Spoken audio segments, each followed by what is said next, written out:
Hello. This is the advanced version of Lecture 1 of the course in Linguistic Anthropology. We will start it by a short introduction. Hitherto conducted mainstream research into the role of language in human cognition and conscious states has been largely concerned with the subjects like the following: the search of correlations between linguistic structures and the manifest psychological phenomena, the search for links between the conceptual systems represented by language and the cognitive behavior in humans, the search for empirical evidence in neuroscience, as well as in the experimental cognitive science, around the debate on the innateness of the language faculty, the theoretical work attempting to delineate the exact role of linguistic ability in the human thought and reasoning processes. However, the place of language in the processes operated by the neuronal systems responsible for supporting conscious states in humans, as well as the precise role of language in human cognition, remain debatable. The present course aims to develop a better understanding of the relationship of language to human reasoning abilities. In particular, we will address the enigma of the recursive thought capability in the human brain. We will also attempt to define the relationship of language to human consciousness, the notoriously evasive subject. Most importantly, we will reach out for this forbidden fruit in linguistics, the problem of the language origin. We do not believe that it is possible to understand the exact role of human speech faculty in human cognition without first having a reliable hypothesis in the field of glottogenesis. And now, without further ado, let us get down to business. It was Ludwig Wittgenstein who wrote, "Having language in mind." Really, you do not see the eye, and nothing in the visual field allows you to infer that it is seen by an eye. The idea is the following. If we gather information about ourselves and the world by some device, it becomes problematic to use this same device to give us knowledge about the device itself. The eye is for us the source of information.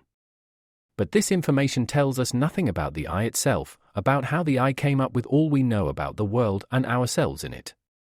But apart this elusiveness of language for our understanding, Wittgenstein's metaphor offers an interesting analogy of language with a physical organ. Indeed, language is like a sensory modality in that it conveys information. However, compared to the other senses, the information carried by language flows, as if in the opposite sense. You may not want to agree with that. We do not only produce speech, we also hear and understand it. Shouldn't we say that the information, in the case of language, goes in both senses, into us and out of us?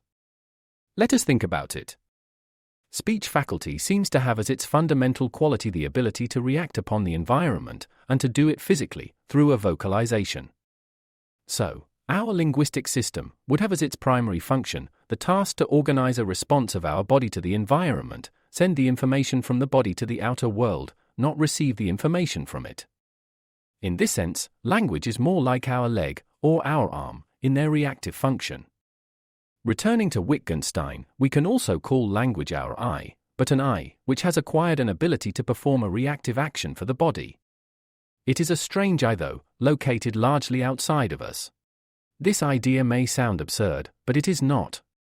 For example, French psychologist and philosopher Jacques Lacan was promoting the idea of the eccentricity of language in relation to the mind. But how can language, which is produced within us, be at the same time perceived as produced by us outside of us? The paradox can be resolved, and perhaps less enigmatically than Lacan does it.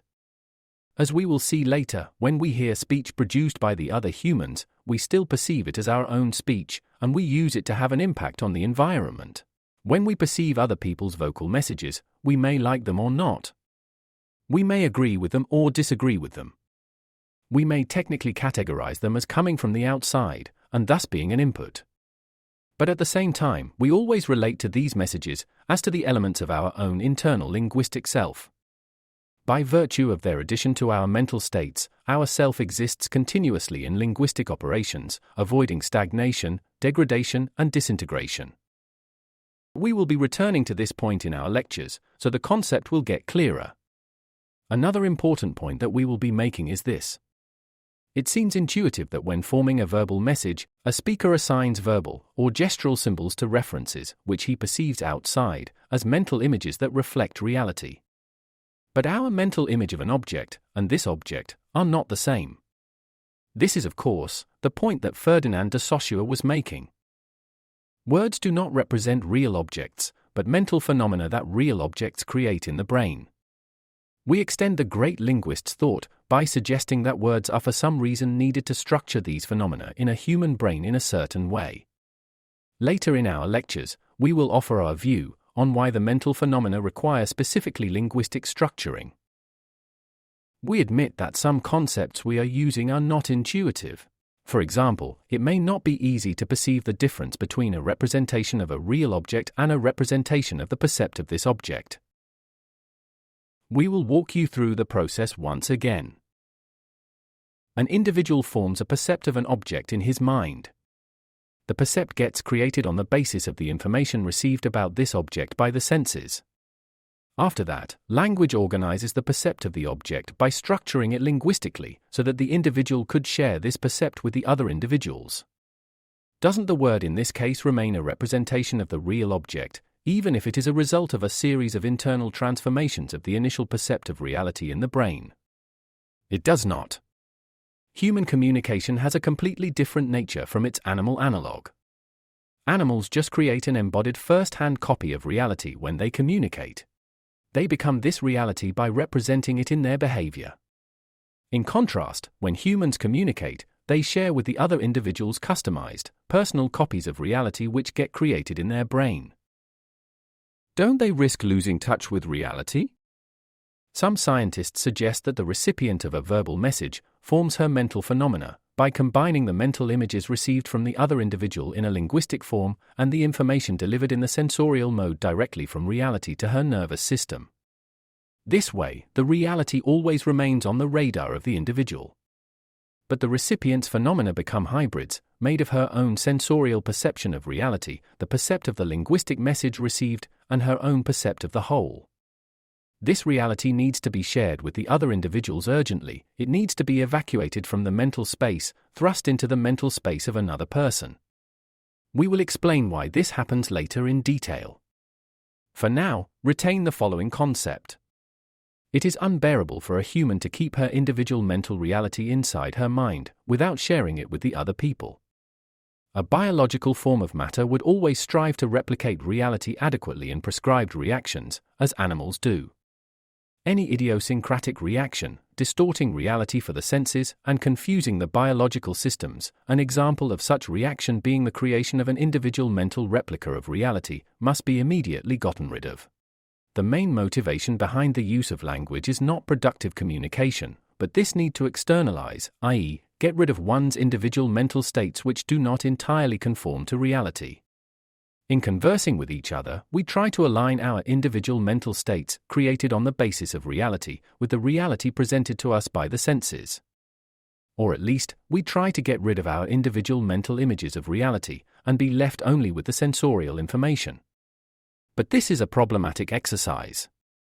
The senses start bringing to us, along with reality, the other people's mental states about this reality, expressed in language. We keep enhancing the idiosyncrasy of our mental vision of the world. As a result, we end up with a compromise called culture. It is the vision of the world in between what our senses deliver and the common idiosyncratic mental state, averaged in the process of linguistic communication. All of this may seem rather difficult to grasp at this stage, but do not worry. We will keep explaining and developing these concepts also in our future lectures. Meanwhile, let us proceed. If we conceptualize the ultimate purpose of language as organizing a flow of new information pouring out, not the process of the mind registering the existing information, we arrive at the following interesting conclusion. In the case of language use, it is the external reality who perceives itself through us. It perceives us the same way that we perceive reality by using our physical senses. Reality becomes like a big mind. It senses itself, and our minds in itself, in the form of its verbalized version. This verbalized version of reality is called culture. It is in this sense that we call language an I that is located outside of us. Another way of looking at it is to say that when using language, a speaker creates and maintains his mental states as objective entities, or in other words, he objectifies or reifies his mental states. This conclusion can be taken by some philosophers to its extreme. If language is used to externalize our mental states, and our mental states are in turn products of perceiving these externalized images, then no reality exists, and only symbolic linguistic imagery is perceived. The famous philosopher Jacques Derrida declared in 1966, "I don't believe that anything like perception exists. I don't believe that there is any perception." This way of thinking about language also allows us to understand better the difficulty in pinning down the role of language in human cognition. Cognition is the process of acquiring knowledge. First and foremost, we are talking about the knowledge of who an individual is in relation to reality. But if I, and the reality, are just a totality of my mental images externalized by language, then in trying to understand who I am in relation to reality, I will end up perceiving just language. The linguistic fiction of myself may then become too obvious to me. I may come to realize that there is no self in me. This is a forbidden path. Consequently, I need other people to participate in modifying my linguistic self with their linguistic messages, so that there is something for me to perceive and externalize at each instant, something that is different from the set of mental images previously externalized by me. Thus the seeming reality of my own self becomes reconfirmed to me. This is what all human communication is about. This is also what underpins the productive cooperation of humans and their sincere strive for truth, which are often presented as the main drivers of the language use. Outside of culture, i.e. outside of the constant talking process, I cannot cognize neither myself nor language. In culture, in contrast, this attempt to acquire meta-knowledge is really just a process of an endless modification of the stream of propositions by speakers. The process itself, not its outcome, becomes the goal. Or, as the mass media theorist Marshall McLuhan put it, the medium becomes the message. And here we return to where we started. Cognizing cannot cognize itself. The eye cannot be turned around on itself and see itself. If a measuring instrument tries to measure itself, it starts measuring anything but its intended object of study. This concludes our first lecture. That was quite a lot, wasn't it? Let us do some recap. What were the new and unusual things that we learnt today? First, it is probable that language emerged in humans not to help them communicate better and to cooperate more productively, but to help them to get rid of sticky idiosyncratic images of reality that for some reason form in their brain. They could only do it by discharging these representations of reality in a linguistic form into the minds of other individuals. In the parenthesis, let us remind that such reputable scientists as Noam Chomsky and Jerry Fodor do not believe either that language had for its original purpose communication. Second, the process of constantly exchanging the idiosyncratic images of reality expressed in linguistic form with other individuals is what forms and supports in me the concept of my continuous unbound individuality, or self. Third, my linguistic self is perceived as being located outside of my biological body, or in any case, as being not entirely part of my material frame, as in Cartesian duality. The reality expressed in language, including the reality of the other individuals' minds, is perceived by me as part of my internal self. This self at the same time is paradoxically external to me. The boundaries between external and internal thus disappear for my mind. We shall develop all these ideas, and many more, in our future lectures more thoroughly. Meanwhile, thank you for watching and, till the next time.